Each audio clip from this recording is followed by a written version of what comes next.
again. We know this is what we're meant to do. So we wake up, put our feet on the floor, go and conquer the day like a warrior, like warriors. Cause that's what a tribe does. We got your back so you can relax and focus on all the important stuff, like getting your business done. This is our tribe. We look out for each other. That's right, that's right. This is our tribe. We help each other grow in business and life. That's right.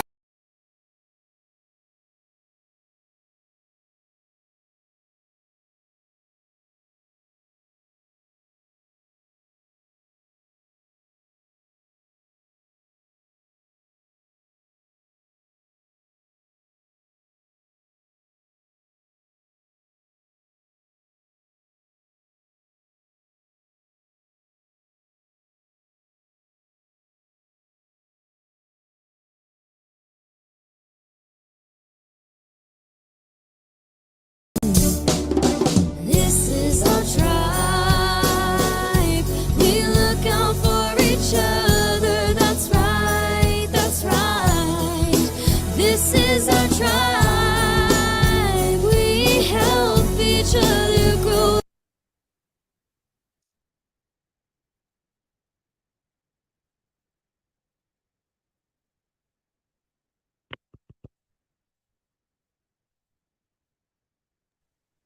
See, that's why you should never mute me, Sondra, before we start off. Because when I do my fabulous introduction and I do it into the microphone and it's all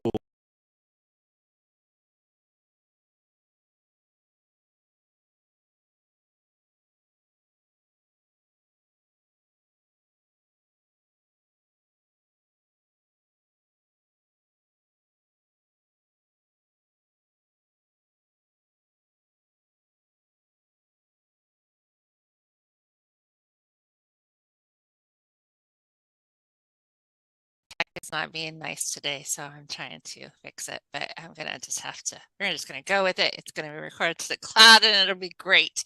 take his ace, as we always know. What could possibly ever go wrong? People are pinging me. There's no sound. Okay, can't fix it. So yeah, I'm Sondra for Get It Done Coaching, and I'm happy to be here. It's Monday. We are already halfway through the month, y'all. Like halfway through February. So like Almost, yeah. Nestene's like, yay. I'm like, I don't know about that. But today's an interesting topic, and I definitely can say I am not the expert. So we're gonna throw it over to the expert, which would be Nestene. Take it away, Nestene. Tell us what we're talking about today. Thank you so much, Sondra. Thank you, James. So we're going to be chatting about industry analysis, your business landscape. So thank you so much for joining us, ladies and gents. It's so fantastic to see all the familiar faces on the screen right now. Amazing to be here. I'm going to keep it short and sweet. So industry analysis, right? Let me break it down for you. So the problem, and feel free to chip in anytime as you do. I will. The problem when new entrepreneurs step into the entrepreneurial arena, or even sometimes experienced entrepreneurs make this mistake as well, is you hear the word industry analysis and you're like, oh my goodness, I need a 600-page business plan. We have to do all of these intricate statistical theories. I'm going to take 6 months off to put all of this together, to do this properly. And that is, no entrepreneur has got time for that. Okay, so the trick is to start small. So another mistake that entrepreneurs make is to just walk in there and they're like, I'm gonna do this, it's gonna work, yay.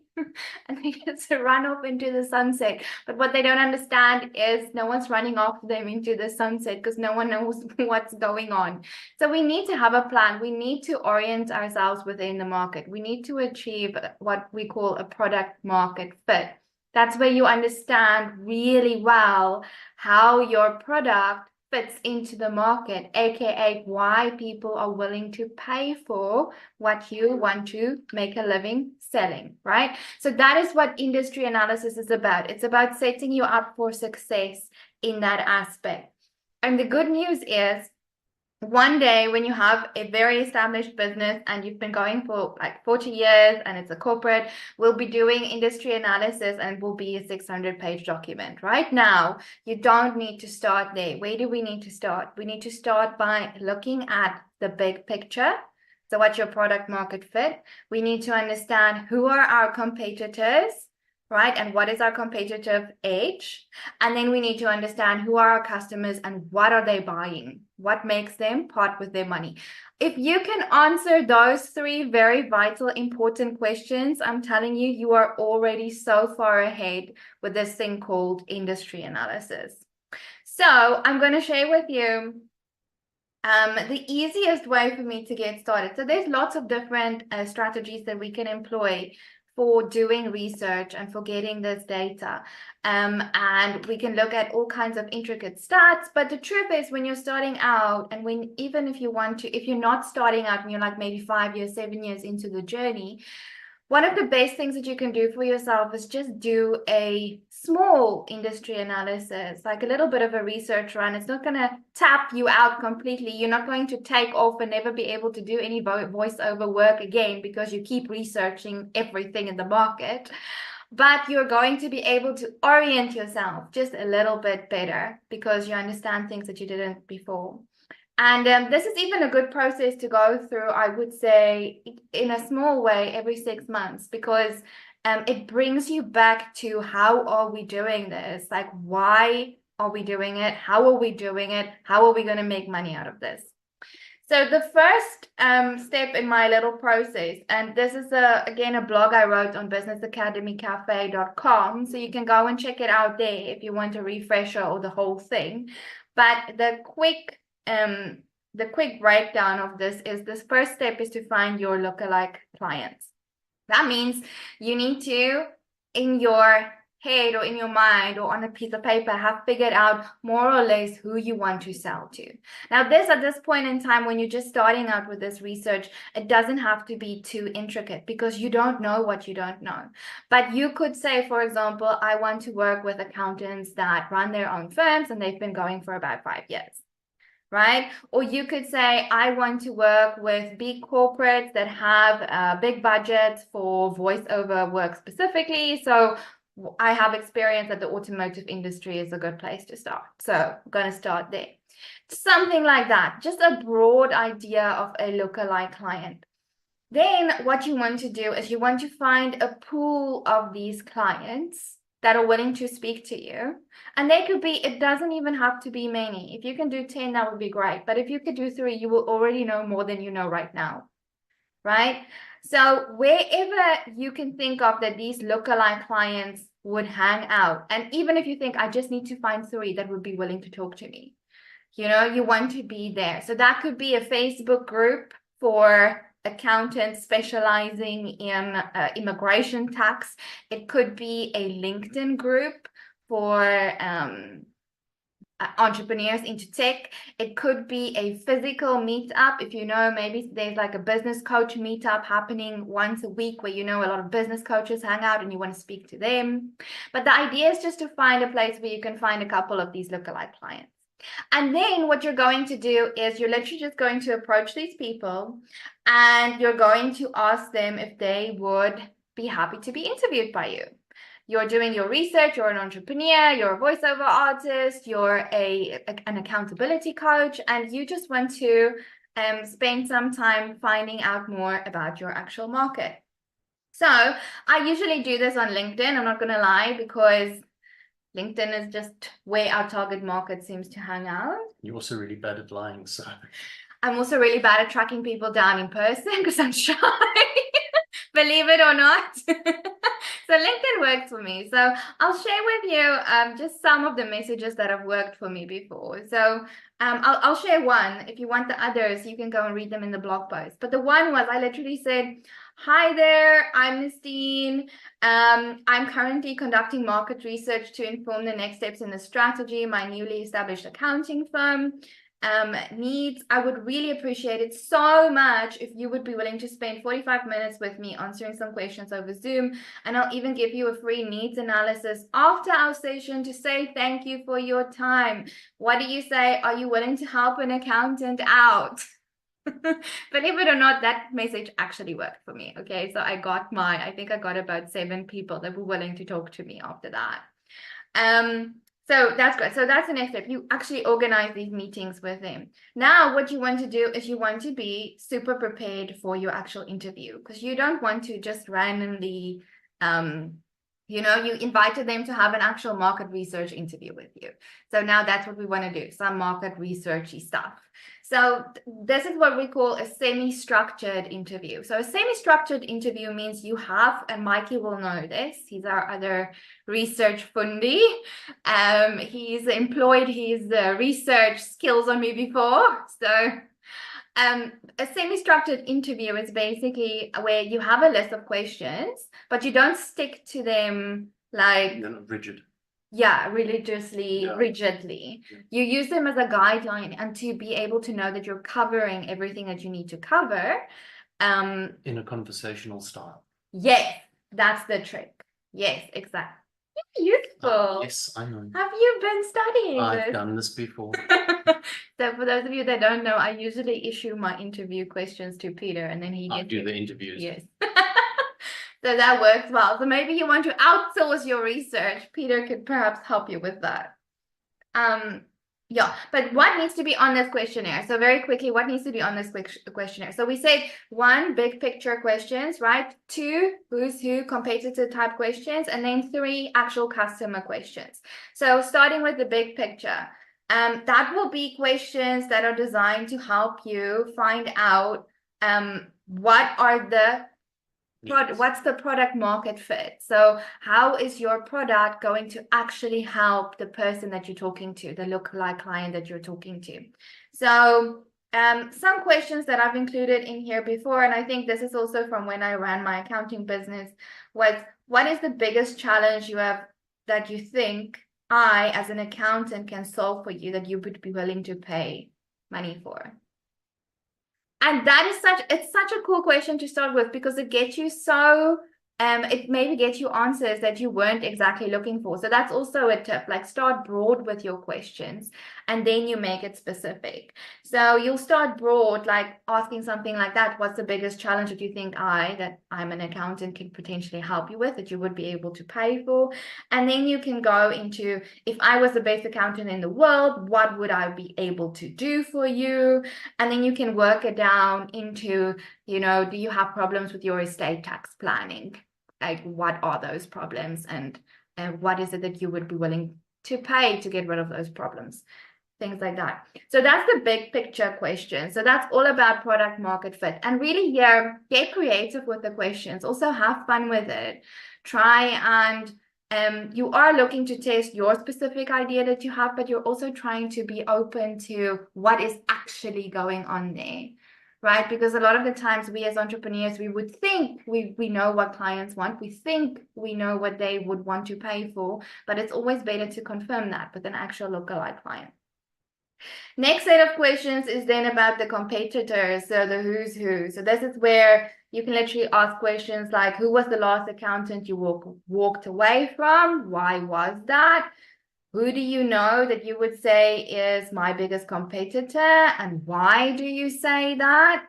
Do you think there's anything missing from the market of accounting at the moment that you would like that an accountant needs to fill? And those are all great questions because it helps you. It's kind of a workaround for doing the competitive. So you can do your competitor research yourself by looking up all the websites, seeing what they offer, etc., etc. But when you hear it from the horse's mouth, you hear such a different perspective. You hear what the clients actually think about the competitors, and that gives you such rich data to then actually work with. So that's a fantastic trick. Then the last set of your questions is about the actual customers.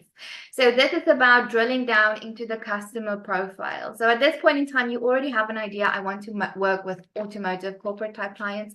I want to work with small business nursery owners. I want to work with XYZ, but you don't know all the specifics. So now this is usually the part that I really enjoy, and your person that's getting interviewed will also probably really enjoy. Because this is where you get to find out more about them. And I don't think there's anyone on this planet that doesn't like to talk about them. You know, it's like literally you're asking them to you're just getting to know them. And the important part here is also to genuinely be interested. Like, don't even just try to look interested. You need to be interested. If you're going to be an entrepreneur in the world and you want to work with small business nursery clients, then we would expect that you have some kind of passion for nursery clients. So when they start talking about plants, you're like, oh, that's interesting, tell me more, and you actually mean it.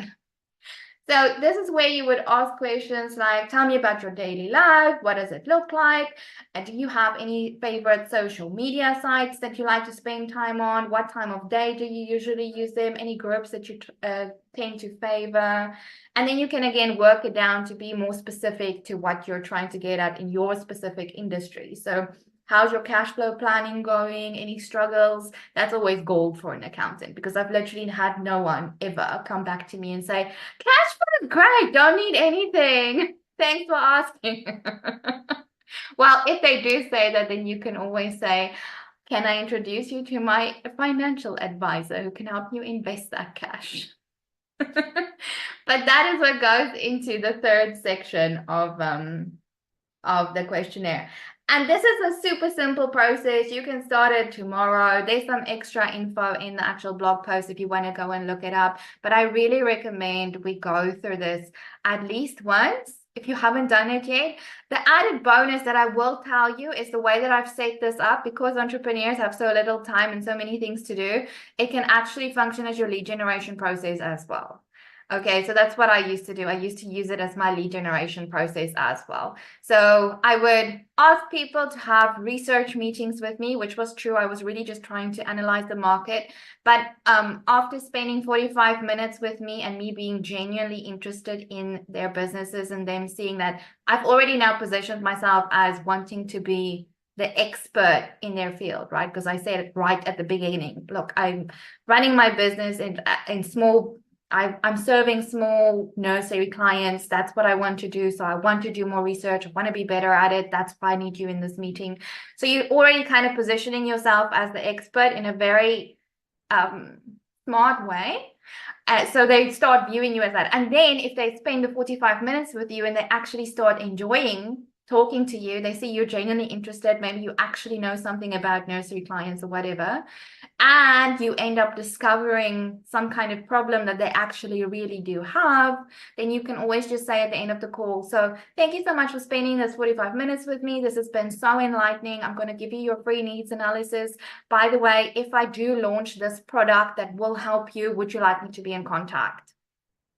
And very often, I've very rarely had anyone, I've never actually had anyone say, no, please never call me. Like at that point in time, they're usually like, yeah, no, sure. Like, send me what you got. Like, I'll definitely want to have a look at that. That will be so helpful. Thank you. So that's what I got for you today, ladies and gents. That is my snapshot at industry analysis, doing it the quick and helpful and entrepreneur friendly way. So I hope that helps you. Thank you, Sondra. Thank you, James. Well, that's a lot of information, very succinctly put there for everyone to digest. Wow. Thank you, Nestene. I'm very glad that there is a blog post that one can take that in a little bit more of a digestible chunks, because goodness me, that all sounds very, very helpful. So I think we need a little bit more time possibly to go on there. But it sounds something that's going to be fantastically useful when you're looking to position yourself and obviously to get a better idea of who is in your space. Is there anybody who? Oh, well, yes, there is. There we are, Lesetja. Hello, sir. Who can chime in immediately for this? I was going to say, who wanted to start us off on this. Hello, mate. Hello, James. Hello, Sondra. Nice to see you, Nestene, Peter, Mikey, and Hendrick, and Permelia, all the way from a million miles away. So, Nestene, I just want to find out, is industry analysis the same as market research? Is it the same thing, or is industry analysis, how do I put it, a friendlier and a people connecting way than just doing your research? Because for me, research is there's a hectic thing that you need to be on Google and talking to people and all that, but not inviting them into your space. So what I pick up with industry analysis is you engage with people, you find out what they are doing in a smart way for you to be able to generate leads. Am I on the right track? That's exactly it, Lesetja. So we could use industry analysis and market research, the terms interchangeably, but this process that I've just shared with you is a process that I actually came up with. And the goal is to make it more relationship building, to make it more entrepreneur friendly, and to make it more doable and fun and useful for everybody. Because yes, if you start getting into the actual research bit, Mikey will tell you, it's an endless pit. So yeah, no, that's exactly what I'm going for. Thank you so much for highlighting that. So I'm with James. It feels a little overwhelming. I know it's 3 steps as you said it, but there's a lot to each step. I have looked at the blog post and I like how it's a little more simple. I think you're, of course, explaining it correctly. But yeah, it's a lot. And I think as a small business owner, it's important. I don't disinfect that. It's just one of those finding the time, making it a priority. Do you how do you suggest it for like when you're doing new things or just once a year so that so once a year or at least once a year so that you have like your pulse on the right thing you're doing? So it's about what works for you in the beginning. Definitely before you launch anything new, I would say don't go in. You have the opportunity to do your research and generate leads at the same time. So don't go in and try to generate leads cold, rather do your research. And then after that, so it really depends on what works for your specific business. If a consultative sales approach generally works well for you, then I would say just adopt this and kind of mix it in with your lead generation strategy and do it on a continuous basis. For me, at the accounting firm, I used to do this like every 6 months, because every 6 months I would be, ready to take in basically a new batch of clients. So I just did this. I didn't do any other lead generation besides this.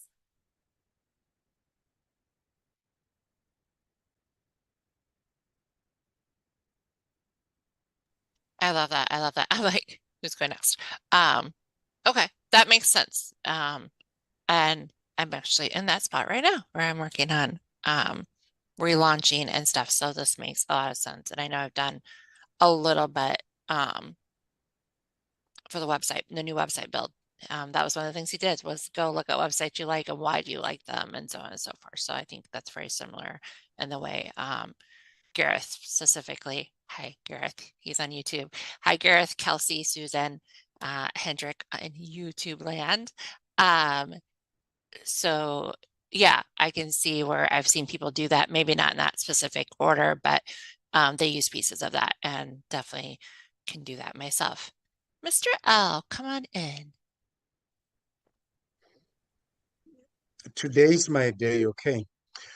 So everyone would have seen here, or the group would have seen what my achievements for last week were, because that's something that I want to launch. And I didn't know how I'm going to do it. And I think this just helps me to now delve deeper into it, find a path, be able to structure a business plan with the feedback that I'm getting.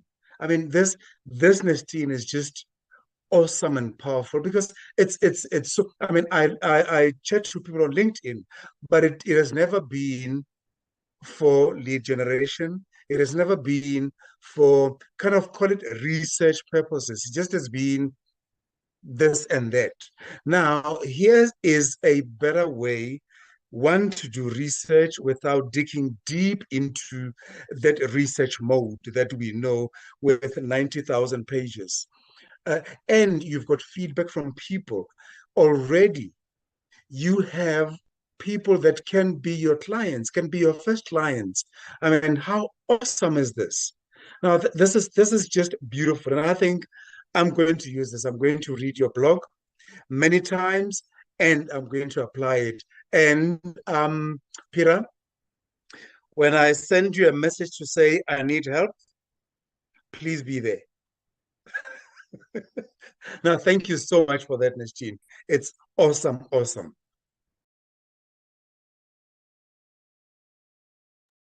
Absolutely. Oh, crimes. Am I on now? God, this is getting very slow. This tech today. Sorry about that. Thanks, Lesetja. And Nestene, sorry, is that Peter or Nestene wanted to jump in there? Peter. Hello, Nestene. Yeah, I think the entrepreneurial spirit is actually a very strong one. And it takes a very specific character or type of person to be an entrepreneur. And because of the type of person it takes to be an entrepreneur, generally we're gung-ho, we're risk takers, we jump into spaces that most people wouldn't dare to jump into. And we tend to take unnecessary risks, like really unnecessary risks. And we tend to think we know what the market wants, we know what the market needs, before we've even actually investigated or asked any questions or included anybody in our process. We just go ahead and then we produce 100,000 units of a product that we think is going to be brilliant in the market, and we don't sell one. And the reason for that is because you're not prepared. You're just not prepared. So if we take a look at all the different processes involved in setting up your space, if you can take different processes and mash them together, and like Nestene was saying, have your have this analysis done in such a way that you're including people and asking questions, and at the same time as your lead generation, you've just included processes together, which creates a space where you're doing more in a shorter period of time, which means that you should have the time to do this. Just to add on to that, when you're dealing with people and you are genuinely interested in their answers, they're going to give you genuine answers because you're genuinely interested. If you make that person feel like they are part of developing your product, they are interested to see when that product hits the market, their involvement in making that product a success. So even if somebody decides they don't need your product, but because you interviewed them and because you took their information and that information helped you build something, you want to make them feel like they are part of the process, not just somebody you're meeting to try and get a sale from. You're trying to make a sale. No. Or you're trying to, it's your lead generation, so you have to turn them into a client. No. These people are part of your journey. They're part of this discovery of, will this work? And if it won't work, they are the people giving you the answers as to why it won't work and what they actually need. You'll find that if you actually follow this process, you will change what you're delivering to suit the actual market, and that information is being given to you by real people in real time. That's key. But if you're stubborn and you're like, no, my product is the best, I'm just going to hit the market, and everybody looks at it and goes, but it doesn't do this, and it's something quite obvious, and you just missed the mark because you didn't do your research, then that would just be really silly. So I think it's all about being prepared and being prepared the entrepreneurial way, which is how can I add these processes together to make it one process and I'm killing many birds with one stone. And I think that this blog post actually takes you on a journey of doing that. So I think read it more than once, pay attention to the detail, because it'll save you a lot of hassle. I agree, Peter. And I agree that when you have people, include people on your journey, not as a client, but as they're part of your journey as an entrepreneur, that expands the relationship. It's not about who did what for who. It's about, hey, we as a collective hosted this. Yes, it's still your business, but there's a we in that. And that's actually my Unstuck program. That's how that came about. Was I was doing consultations and people were like stuck in certain places. And I'm like, my business coach is like, so create a program. Like literally you've talked to like 12 people and they keep saying the same thing over and over. So how can you make this so that you can help people? So that's exactly how that came about. Was I was finding people were stuck in certain areas, and that's how it grew. Literally grew out of the need of the people that I was talking to. So it's just been a minute since I've talked to people to find out what their needs are. So it's definitely something that I have to revisit. Okay, so Mikey is another expert on this topic, and we've missed you, Mikey. Welcome back. Hi, everyone. Yeah, thanks. And I do apologize. I've been out of action since the last time, I think it was last year, end of last year. But I do give my sincere apology. I had some surgery done as well. It was pretty nasty, having all 4 wisdom teeth removed, and the pain. Oh gosh, it was nasty. Yeah, very, very sore. But anyway, moving on. I find this today's show, I think it was quite meeting show quite fascinating, because the topic is effectively research. It's like an academic approach to understanding your market and your customers, basically. And who better than to approach and get insight from those already operating in that or working on customer in that field. So it's a nice approach. I'm not sure if this is also stemming from Nestene's somewhat academic background itself, but no, it's very vital in the modern age, because I don't mean to sidetrack a little bit, but in my particular research that I'm doing, which I have to submit by Saturday, one of the key factors I've come to learn about entrepreneurship in the modern age, in today's age, compared to being a business owner, business person in the past, is that today you have to apply a more formalized, professional almost approach to being an entrepreneur. It's not just about having the gut instinct and the will, which is very key. By the way, that's another thing I found. Yeah, that inherent spirit and will is very key to be a successful entrepreneur.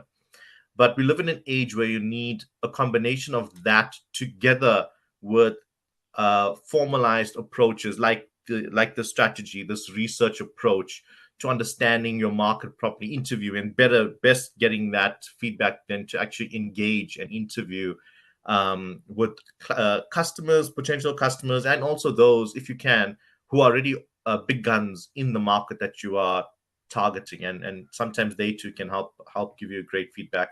So great, thanks for that. And I'm sure it's coming from Nestene's academic world, because it's a very academic approach. It's not as daunting, though. I know it may seem or feel a bit overwhelming, this whole exercise of going and interviewing other companies or entities, customers, and the like. But it's not. If you plan ahead, plan well, you can get valuable feedback and make great friendships and network. And like Lesetja was even alluding to, you can actually get more business from these interviews. And I say that from my own experience, because in my particular research, although it is for academic purposes, but I enjoyed all the candidates, and it was a great conversation I even had with Nestene, for example, and it was such a nice chat. And for sure, even after the interview, the relationship and feedback and progress thereof you would want to share with the people you've interviewed. And you'll be surprised. A lot of people will be willing and wishful for your success. And even be if you were to interview a competitor effectively, or a big player in the market. So yeah, all good, all good. Thanks, Mikey, and good to have you back, mate. Who was next? Was it Peter or was it Hendrick? I think we have to go to Hendrick, won't we? Because we haven't heard from Hendrick yet. Hendrick, are you there, sir? You're right. Is the internet gremlins giving the opportunity to talk? Unmute, Hendrick. Unmute. Oh, sorry. I was out. Seems like I just came back. My timing was well. So, based on today's topic, there are very few things that we need to take into consideration. One, when you start your business, normally you do your letter of intent, or you do your BMC, your business model canvas. All those things, what they cover is you can call it your market research, you can call it your trying to find out how your competition is doing and where are the loopholes in the industry that you're going into. So the only mistake that we do is that once we start operating, we forget about doing the going into our letter of intents, try to find out from the companies that we're servicing as to where can we improve. The research needs to be continuous. You don't just do the research when you start. We need to keep on doing self-introspection as to how the company is doing, what can we improve on, and the best people to tell you about any room for growth are definitely your clients.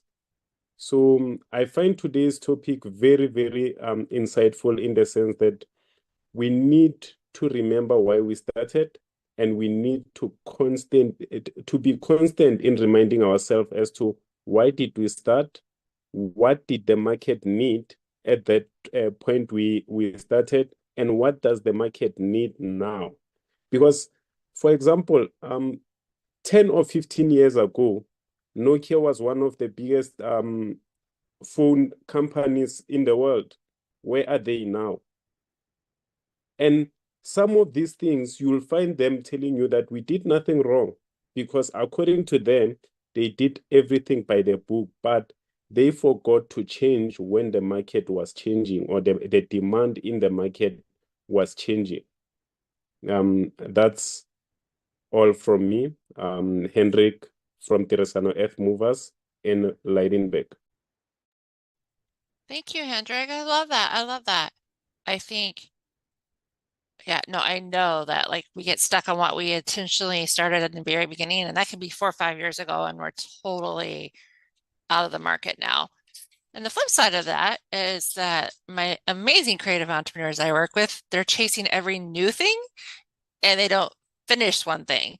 So then they don't know what they're marketing either because they're too busy chasing the newest trends, or they're so stuck in what they set up 5 years ago that they aren't on target at all. So I think, like Nestene said, every even 6 months or a year doing this is an amazing timeline to do that. I even asked on YouTube, who plans on doing one in the next couple of months? So Permelia's like me, for sure. Because yeah, I literally am relaunching next month, and so definitely timing is important for me right now on that. So, okay, am I talking to Nestene or am I talking to Peter? Who am I talking? Go ahead, Peter. I think something just to take note of, and just two things I want to mention. Number one, yes, I think this does derive from Nestene's academic background. However, it would not have been able to be put together if it wasn't for the entrepreneurial experience. I think most academics would take a look at this process and just not get it. because there's that entrepreneurial twist that's just missing. So I think if it was purely academic, it would be step 1, 2, and 3 theoretically achieves this possibly. Whereas based on experience as an entrepreneur, it's step 1, 2, and 3 don't work because we're dealing with actual people. So I think that this blog post was created in such a way that it kills many birds with one stone. Quite cleverly put together. I can't say that I'm surprised, because you're quite clever. Aww, you want brownie points? Not yet. Maybe later. The other thing I want to mention is that a very cleverly put together interview. Be strategic in building your questions out, because if I look at the success of some of the spaces we've stepped into, where we've reserved the right to bring particular people into our space based on interviews that we have, and I see 2 of the students based on those interviews are actually now currently in this space. I can't remember how many interviews did we host in total? A lot. Like 45 or something. 45 or 50 interviews and 30 chosen candidates. But based on a smart interview and going through a selection process, a very well-worded interview in a conversation style with somebody that feels like they're included in a conversation that you are having, where you are getting the answers that you need, although you're just having a conversation, can be extremely powerful. And I think that those interviews attributed to the success of the actual program. And if the program I'm talking about was the Ignite program that was run through Mancosa, where we reserved the right to interview the students that we were going to select to actually do the program. So if we look at the outcome of that program, we were deciding the success of the program before the program ran, based on how cleverly the interviews were put together and the selection process. So you can actually dictate the outcome of a space by very cleverly putting together your interview. So just take a moment to think about that. And then as you read through the blog post, obviously you would have to modify the questions and modify for your space and modify for, and if you have questions on that, well, then that's what this show is all about.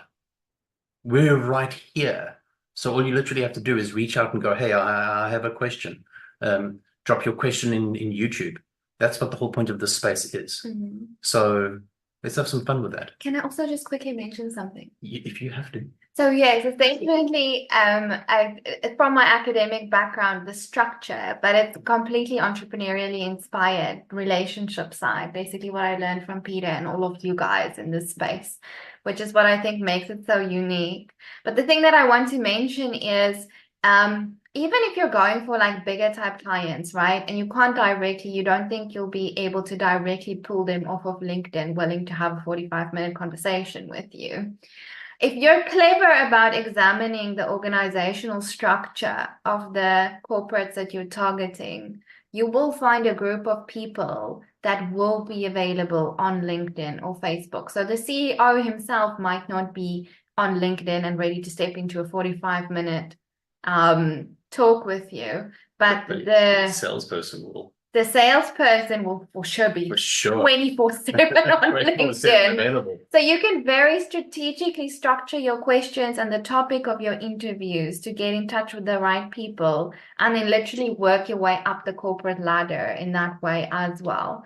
So that's another tip that I would give you as well when you're thinking of having these interviews. And then you can even have 2 types of interviews. One that you have with the salespeople or the virtual assistants or whoever. Just study the organization organogram a little bit, see who's involved, and then see where you can get in. And then they will actually refer you up the ladder, which is a fantastic trick.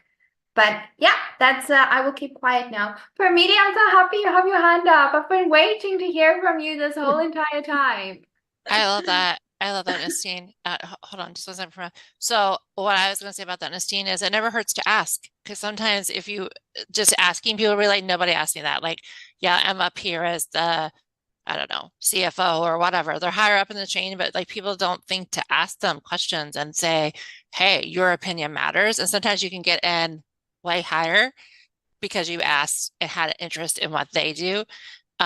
Just from being behind scenes of bigger companies. Yeah, the honestly, it's usually the people that are around the bigwig are the ones you want to ask anyways, to be fully transparent. Their executive assistant, I've been in that role many times, and if you come ask me, I want to tell you a whole lot of things within confidentiality. But yeah, I think it's being smart about who you ask, but willing to ask. And the worst they're going to tell you is no. So, and what is that? One message you wasted to do? I mean, if you're already depending on how you're doing it and what savvy automations you're doing, you're not wasting very much time. 1 second to ask a question. And the worst they're going to tell you is no. Come on, Permelia. I was going to call Permelia anyways, so I'm glad you raised your hand willingly because you were next whether you knew it or not. Come on in. Thank you. So just a couple of things. Yeah, I think it's really important to consider that even if you might have been wanting to talk to the CFO or the CEO, but if they're not available, Sondra's point I think is right on. You may get even more juicier information from a virtual assistant or an assistant of some, or a staff person. The other thing I just wanted to comment on was what Peter was talking about, because the way you structured the questions, you knew what kind of answers you wanted to get. And that's all about visualization. And I think that's what's really, really important as entrepreneurs. And that we kind of have that gift of visualizing where we want to go and how we might not know how we want to get there or how we're going to get there, but visualizing the end in mind. So that's why you were so successful with your interviews, was because you knew what you wanted to get. It wasn't kind of like, oh, well, let's just interview these people and see what shows up. And visualization is so, so powerful. And I think that's what we do as entrepreneurs, is visualize where the end is going to be, or the journey anyway, even though we don't know what road we're going to take or how we're going to get there. So thanks. That's all I have to say.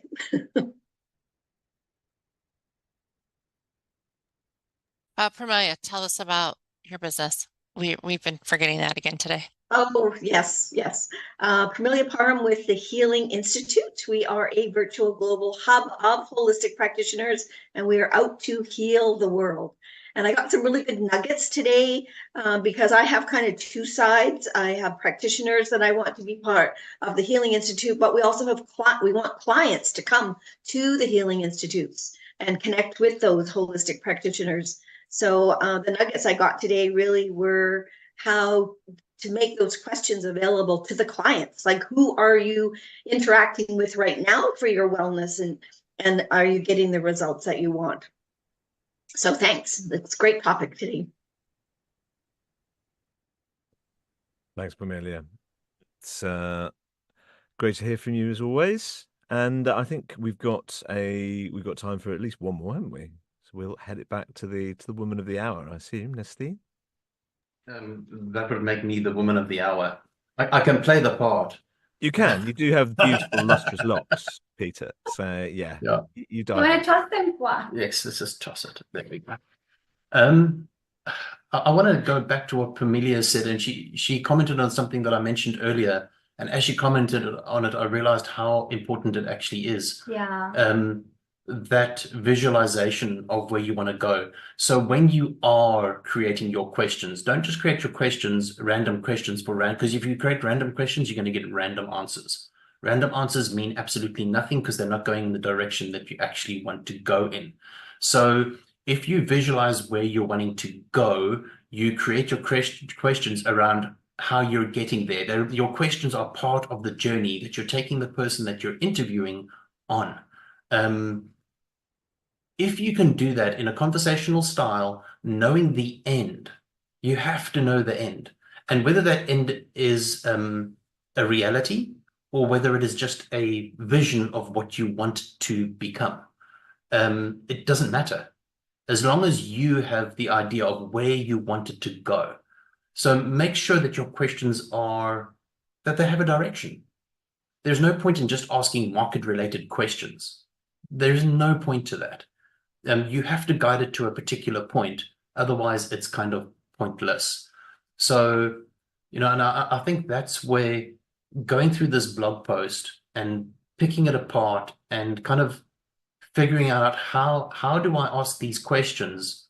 How do I take this and apply it to my own space, and then still within my own space, give it a direction, like a final destination, an actual goal.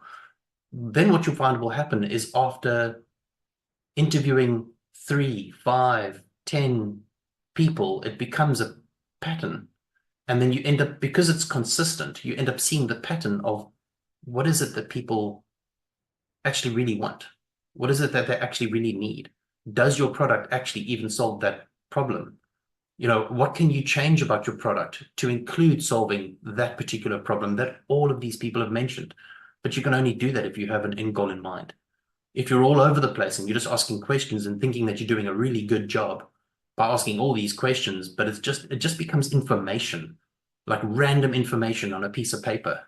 Random information on a piece of paper is not very helpful at all. If that information is guided on a journey, you will be more successful in having those interviews. So, yeah, Permelia, I totally agree that visualization of where you're going is so important.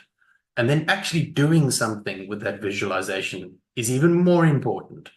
So, nothing we do is by chance. We are entrepreneurs, we learn, we grow, we take information, we chew it up, we spit out the rubbish, we harness the good stuff. This is good stuff. Chew it up, ponder on it, and see what you can do with it. Amen.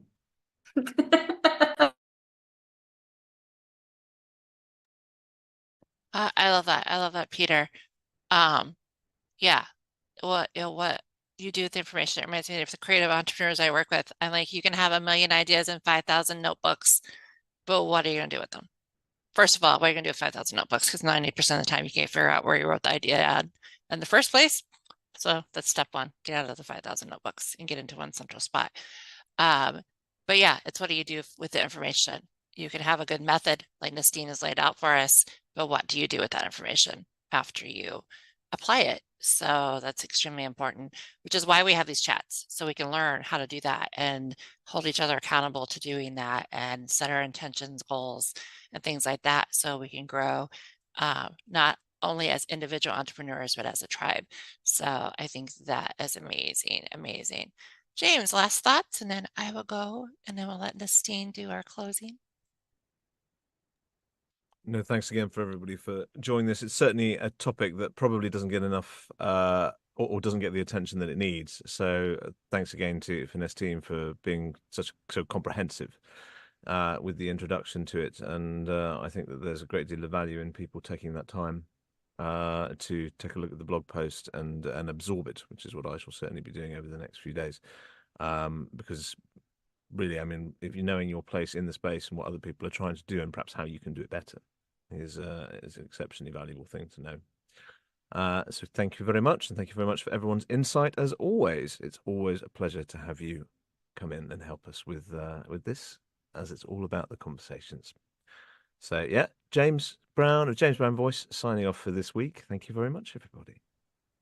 Thank you, James.